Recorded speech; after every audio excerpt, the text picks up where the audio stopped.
बराबर लगातार इन तमाम वारदात को देखते हुए इसकी कड़ी मजम्मत की जा रही है, कड़ी निंदा की जा रही है मुस्लिम समाज की तरफ से। अब मसला ये आ रहा है, ये सवाल जो आपका है ये बिल्कुल जायज़ है कि इनमें फिर भी मुस्लिम लड़के ही निकल के आ रहे हैं और हिंदू बच्चियाँ निकल कर आ रही हैं, सनातनी बच्चियाँ निकल कर आ रही हैं।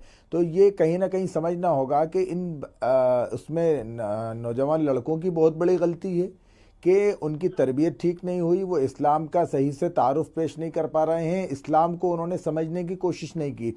इस्लाम खुद बराबर ये कह रहा है कि ना महरम किसी भी गैर लड़की को गंदी निगाह से देखना उसको यही गुनाह का काम है। तो उसके साथ फिर रेप करना, वीडियो बनाना और संबंध रखना, नाजायज़ संबंध रखना और फिर धोखा देना, ये तो और बड़ा गुनाह है। और इस्लाम के अंदर तो जिस तरीके से जो सज़ाएं हैं कि अगर किसी ने जिना कर लिया है तो उसको कोड़े लगाए जाएं या उसको अनस अली साहब, संसार आपने जो बात कही बहुत अच्छी बात कही, ये सजाएं हैं। मैं सहमत हूं आपकी बात से, लेकिन जो उज्जैन भोपाल का मैं जिक्र कर लेता हूं, फरहान जो मुख्य आरोपी था वो कह रहा है कि उसने कोई गुनाह नहीं किया, उसने सवाब का काम किया है। हिंदू युवतियों के साथ जिस्मानी ताल्लुकात बनाना सवाब का काम होता है।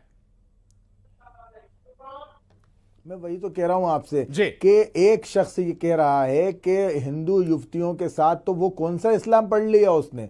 ये जितने धर्म गुरु हैं, जितने बड़े जिम्मेदार हैं इस्लाम के, स्कॉलर्स हैं, ये सब बता रहे हैं इस्लाम के बारे में कि ये तो गुनाह है। हम आपको कुरान की आयत पढ़ के बता रहे हैं कि ये गुनाह है, गुनाह कबीरा है, बहुत बड़ा गुनाह है। इसके बाद में उसने कौन सा कुरान, कौन सा इस्लाम का अध्ययन किया है जिसमें उसको सवाब मिल गया? अगर ऐसा कहीं उसको मिला है या हो किसी के पास तो लाके हमें बता दीजिए आपके इसमें ये। अगर उसने ये कहा है, एक तो बात ये है कि उसने पहला ये बहुत बड़ा गुनाह किया कि एक बच्ची के साथ गलत काम किया, दूसरा ये गुनाह किया कि मजहब को बदनाम कर रहा है वो। तो इसलिए हमारी तो अपील ये है कि ऐसे लोगों के लिए कोई जगह नहीं होना चाहिए, कोई दिल के अंदर रहम का खाना इनके लिए नहीं होना चाहिए।